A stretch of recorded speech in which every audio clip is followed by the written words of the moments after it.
Hello guys, this is Ali from Lunch with Ecommerce Villa, and we are back again with another super exciting episode and with a super exciting guest. Today we will be talking about how to find product opportunities on Amazon, how to find high demand and low competition products, how to differentiate the products. And I couldn't think of anybody better than Izabella Ritz, who is just a next level pro when it comes to these things. So thank you so much for joining, Isabella. How are you doing? I'm doing great. Thank you for having me at your podcast. Yeah, it's really honored to have you here. So Isabella, just tell us a bit about your story. How did you start your journey on Amazon and what you're doing now? I started my Amazon in 2015 when I came to United States and I had to uh, find the opportunity what I'm going to do next because I'm in a new country and I'm an immigrant and I have to find the business that will feed my family. So everything was like pretty humble, simple, and easy. And because Amazon was kind of trendy and still is, I tried to launch my first product, and I did. I invested $5,000. That was my last 5K in a pocket, and I was lucky. So I succeeded, and I got my $14,000 in return back within like a Awesome. month. And I can tell you it's not the case today. It doesn't mean like every single person who has $5,000 now can invest on Amazon and you'll be successful immediately. I was lucky and it was a right time and right place. Yeah, absolutely. So Isabella, how is Amazon different in 2023 comparing to 2015? In 2015 and when in 2023? Yeah. What are things now? Is it like it's getting more difficult to be successful, or you need more higher budget, or what is it? What are the changes that you have noticed? I mean, you have been in So this field for 8 years, yeah. right, it's a great question. Right now, Amazon is about the smart and strategy game. So if you don't have a Yeah. strategy, if you don't know how to play the game with Amazon, you will not be able to succeed. Back to 2015, I didn't have to use PPC. I had to just list my product, add some reviews, and everything was fine. I didn't know that it's actually that simple and easy. I also had to find out about it with my experience and experiments and approaches. But that was quite easy. Right now, you have to build the brand. And Yeah. genuinely speaking, your approach is about the brand story, about your product, why people supposed to buy your product. Because, like, using, for example, one of the software tools, you can see the purchase rate. And if the purchase rate is pretty low, based on like some type of the keywords, you can start thinking why it's actually so low. What should I do to make it higher? Because if the high you have a high demand for the product, but people are not buying this product on Amazon, means they're searching, but they can't find something that they want. And at this point, you have to check the pain points of the clients, why they are not buying the product. So you have an opportunity to learn. And based on my experience, not a lot of people actually thinking this way, and people are Yeah. like, oh, okay, this is the high demand and people are not buying the product, I'm not going into this niche, where it's actually the niche of the opportunities. So right now it's more about numbers, analytics, branding, brand story, approach, building the product. So it's not just I want to sell a mug, it will be the white mug, some like other white mugs, and let's Yeah. fight and create the price war. So right now it's about to deliver something that your customer and your buyer wants. Absolutely. I mean, it's important to differentiate the product, especially nowadays. It wasn't the case back in 2015 or 16. I mean, but it's easy to say that you need to differentiate the product, but it's difficult to actually do it. How do you find the ideas of differentiating the product or adding more value? I mean, how do you find the ideas? How do you originate the process? Can you touch on that point a bit? Yeah. So, generally speaking, when you're looking for the opportunities, it's you can start anywhere. You can look around and see what you have around your desk. You can look around the store, and like you can start at any product you want to. You can even Yeah. start at the bestsellers like you can find on YouTube. But then you have to run these products via, for example, Helium 10, the Cerebro, or you can run the products through like any other software to take a look at the background, at the keywords, at the products that you can buy together. For example, if you're looking the traffic chart on Smart Scout, they can Yeah. show you what products are being bought together, and you can start looking into those products, and you can start looking into the keyword opportunities to make sure you can find and determine the specific keywords that are not relevant to this specific product, but they look interesting for you. And the moment you found like some interesting keywords, you're running those keywords, you're looking at the sellers. Some of the sellers are like they might selling some best-selling products, which Yeah. you're not going to, but you can look what else the seller is selling. So you can click on the seller and you can click on his products, and you'll be able to find out what he's selling on the market. And then if you found some interesting product on his catalog, you're running this product.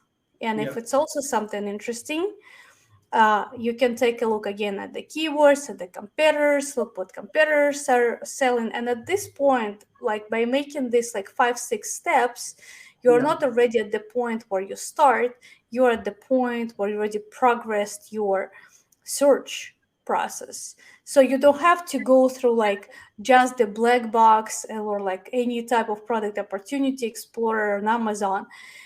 You have to just be creative of digging deeper inside of the what your competitors already did or didn't do.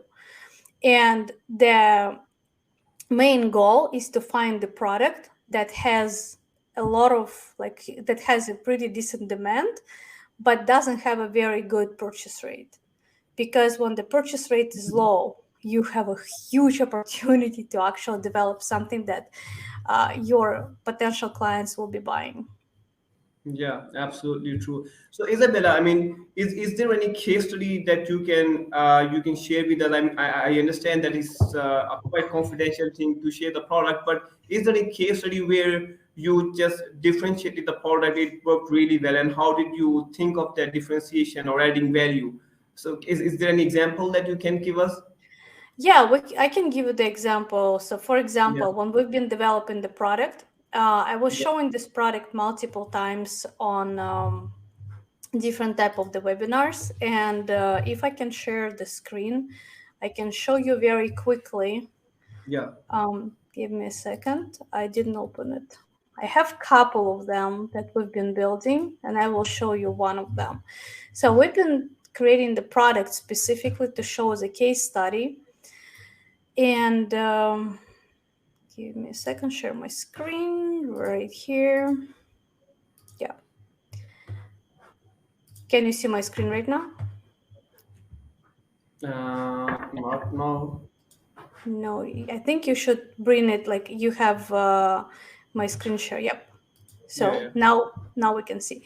So we've absolutely. been creating the entrepreneurial mug, and we've been looking into the keyword, and we've been looking into the keyword opportunities, and we've been using for that Helium 10 and Data Dive, and we've been Yeah, defining how we can find the product with like high demand, low competition, and we won't have to like fight for this product with the pricing war, and we can make this product different. So we found the entrepreneurial mug, and we've been yeah, diving into the keywords, because if you want to crush your competitors, you have to make sure you have keyword opportunities. And we chose we chose two products here. We chose a mug and we chose a candle based on the indication, like based on the keyword strength, and based on the search volume strength. And based on the same type of the asins, we've been looking into the green light that is showing us like, okay, if it's a green light here, means you have opportunity to rank your future product based on those keywords on the page one. And that's Yes. exactly what we want. So we want the opportunity. Then we had to create the copywriting. I will just scroll pretty fast because like this presentation is for like an hour. Yeah, then we had to create the copywriting for the candles, and then we had to test them. The moment we test them, we got a winner for the copywriting, and then we got another winner for the candle copywriting. And then we had to test which shape we're going to use, and we tested different type of the designs. We tested the design of the candles as well, and then we tested if what people actually buying, are they buying like mugs over candles or vice versa. So, and we, of course, based on the scores, based on the votes, we've been making the decisions, and then we've been creating the different type of the. We created the box, but also we cannot come up with the box just from like on top of our head. We had to test it what market wants, because like in the beginning you asked me what's working right now, right? Yeah. So like, and everything is about the buyer.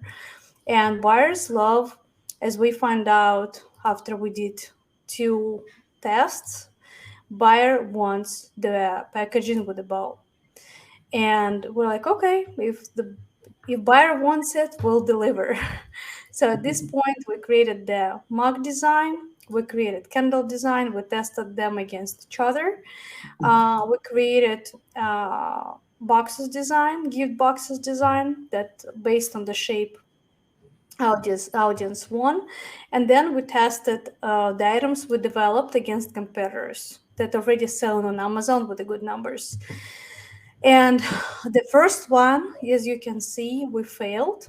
So, which was Yeah. great for us because we had to find the opportunity how to make it better. In on Pickfu, you are able to Yeah. take a look and find out what your clients want. And the next one after we recreated, we immediately got like versatile results. We did the same with the mug. With the mug, we've been winners initially. We tested at the end, we tested mugs against the candles. And as you can see here, the difference already is not that big. So, and we decided that we can actually go with both of the products. And then the last poll that we had to do is we asked people what they actually think about the product. And I was upset that the rating was pretty low. As you can see here, it's just 4.1, but it's because one person gave us 2 stars. And I was looking, I'm like, why it's 2 stars? And this person said that this mark is specifically for boss, so it has the target audience. I'm like, yes, that's absolutely correct. That's why we created. So this person was not actually the target audience, but everyone else was. So that's why we got not like 6.6, 4.6, 4.7. We got 4.1 just because of this one, this response of 2 stars. And at this point, that was like the proven concept that, yeah, we should go with this product. I think we can stop sharing screen. So we decided that like, yeah, this product is actually good to go. And we're green to launch it. Yeah, I love it. I mean, that's a lot of testing. I mean, you are using PickFu in the product development stage, which not many people are using. Testing everything, copywriting, images, main image, how you need to do the packaging. I think it's very important, which not many sellers are putting enough emphasis.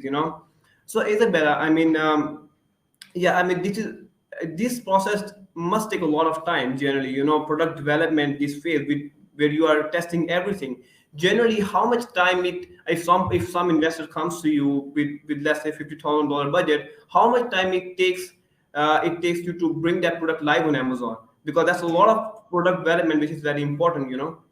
So for us to develop the product takes about 30 to 45 days. If it's a simple Yeah. product, it goes faster. If it's a complicated product, it's a little bit longer. In average, is 30 to 45 days. What takes longer is communicating with the supplier. Yeah, Suppliers exactly. are not really easygoing, and sometimes we're talking to suppliers for like 2 months or 2.5. The product is already ready to go. We know the prices, they already provided us that they can do it, but then we have to finalize sample costs, we have to start production, and etc., etc., etc. So generally speaking, in between 4 to 5 months since the client is coming to the agency, the product is live. The fastest experience we had is 2.5 months, Exactly. back to summer 2022. And but this client, she was like super fast. She was super responsive. She was communicative, and she spoke to the supplier on a daily basis. So we've been moving very, very fast with her project. So she's already ranked and selling on Amazon. Yeah, exactly. So, Isabella, different people have different ways of finding the keywords. So many people say that on Amazon you find the keywords where you can easily rank on, right? So, what are the filters that you are generally using to find the keywords? Is it like you look for the product where there are more keywords, or you look for the keyword with search volume higher than 5,000, and the top 10 there should be two or three sellers with less reviews in the top 10 spot? What is it that you are looking at? So at this point, it's no one answer because we're based on the client's goals and client's budget. So if, for example, someone is coming with a low budget, we have to Yeah, find the opportunity like this entrepreneurial mug, for example, where it's like, yes, it's a product. Would this product be selling on like 30, 40,000 dollars a month? Not really. Can you make on this product a couple thousand a month? Yes, you can. yeah, So, and at this point, you're looking for like lower search value, but evergreen product during a year where you don't have to fight for your spot. If the client is coming and he's saying, I have $500,000 to invest, we're looking at the different product opportunities. We're looking at the different type of the keywords. We're looking at the line of the products that we can actually develop, and we can look at their like more competitive, but at the same time with the higher search volume and higher competition yeah. strength products. What we are not doing, we're not trying to look into the products where you have uh, the very saturated keywords, where like, for example, one of the examples is the kitchen knife. How you can name kitchen knife? It will be kitchen knife, it will be chief knife, and then some people will try to search for the knife with a different steel or with a different length, and it might be also kitchen knife set. That's it. So you don't have the variety of the keywords. We have to make sure we have opportunities for the keywords where we can include um, in our title, and we will not have high saturated title density. So we will be able to be ranked on a page one very easy, which is the goal. Yeah, great. So, Isabella, what are the good margins for the Amazon sellers? There were a time when people used to say that your selling price should be four times more than your landing cost. What do you think? I mean, now it's getting competitive. PPC cost is rising. What are the good gross margins, especially if we are not incorporating the PPC cost? If we are only incorporating Amazon fee and landing cost, what are the good? How does the good margins look like? So we are looking at the products with the minimum of 100 to 120% of margin Yeah. from the cost of goods. So for example, you want to sell this mug costs $5, Okay. landed in United States. So I think it's $5 30 cents, something like that. So $5 to $6. So your margin is supposed to be at least $6 to $8 after all your expenses. So, and in this case, it's possible because it's a gift, right? Gifts are always Yeah. more expensive because this is one of the approaches where you can upsell by investing a little bit more into the product, but your upsell is happening like by $8-10, so you can sell this gift for like $29.99 and people will buy it. At the same time, if you are selling more expensive products, if their ticket is like $80-70, we're Yeah. looking into at least $50-60 per sale, because yes, it's not 100% anymore, but at the same time the margin per sale is pretty high. So it depends again, but if it's a small products with the price range like 19.99, 39.99, you should look at least at 100 to 120%. Yeah, absolutely correct. Absolutely correct. Isabella, I mean, this the next question, which is a lot of people ask this question, especially if people have a budget of, let's say, $50,000 or $30,000, and the first question that they ask is, especially if they're not from the USA, they are maybe from the Pakistan or from other countries, from Asian countries. They ask a question that what is the best marketplace to do Amazon private label? Is it like USA has a better success rate, or is it UK or Germany, or do you think it doesn't matter whatever marketplace it is? We recommend to launch the products on North America Okay. first. However, if people do not have a very good budget, they can start with UK, with Europe. I don't really like to sell there because it's not a lot of sales. However, there are some products based on the local demand that you can launch and they will succeed. Yeah, absolutely. That is true. So yeah, Isabella, I mean, let's touch on the ranking phase as well. Do you think that PPC, or how are you currently ranking the products? Is it only PPC based launches, or you're also using an external traffic, or what are you doing from the ranking perspective? So it depends on the client's But budgets. yeah, What we do for ourselves, which I think one of the great approaches, we are of course we're starting with the PPC. We're preparing with affiliate marketing. We're doing press releases. We're doing Amazon Live. Amazon Live is usually available for us 3-4 weeks after, because this is the time when we can run lightning deals with the coupon codes. And if we can do that, then generally speaking, our products are being ranked pretty fast. And the goal that we're still chasing is to be able to uh, stay with the organic rank, because yes, you can do as many coupon codes, as many lightning deals you want, but if you are doing the lightning deal for like $10 and then your product is coming back to 59, you're losing all your ranking. So we're trying to like make sure that we're in the right price range and in the right lightning deals, so after we rank the product, we can stay on a page one. yeah, awesome, awesome. And anyway, Isabella, are there any categories that you think that investors in the beginning should avoid? Maybe going to the supplement issue, or any categories which you think is difficult to be successful in those categories. Do you have any thoughts on that? If you don't have budget of like $500,000, don't go to pet products. Okay. Don't launch products that like might be expired, because then you're running into the problem of dealing with the products that spoiled. So just launch with something very simple and easy, like any home category, maybe kids category. But kids category also don't pick something that like FDA approved, or you need like a lot of CPC certificates. There are plenty of products that you do like in the kids niche where you don't need any certificates, and at the same time they are very very high margin, and they have the very high demand. Yeah, that's absolutely correct. So, Isabella, we are also short of time right now. So, this is probably going to be my last question, then we'll sum it up. So, Isabella, one thing is that you launch your product on Amazon, and let's say you start doing good.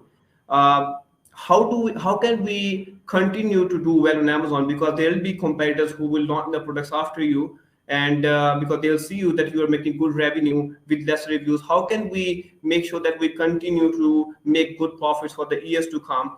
And what do you think? What's generally the product life cycle? Do you think that uh, uh, is like after 3 years or 4 years the product might not be doing that great, or like, can you touch on that part a bit? So if you did your numbers initially correctly, Yeah. uh, you should be good for a couple of years. What else you're supposed to do is to make sure you are ranking you're launching new products at least once per 2 months. So because like if you're not launching anything and Amazon sees you as just one product seller, then Amazon will not treat you correctly. So you have to consistently launch something else. But again, here is no rush. You have to make sure you're launching something good. So you have to like put a lot of efforts into your product and into your product line. Yeah, yeah. So it was really awesome having you. Thank you so much for coming. So Isabella, if somebody wants to reach you out, how can they contact you? The website, return.com, and my LinkedIn, Isabella Ritz. Also, Instagram, Arm Agency. And I can see you already put it right here. Yeah, yeah, absolutely. So thank you, Isabella. It was really nice having you. It was an awesome episode. We can continue to talk for all the amount of information and good knowledge you can share with the public. But generally we have to keep these episodes short. So yeah, thank you so much. Yeah, thank you too. Okay, bye bye. Bye.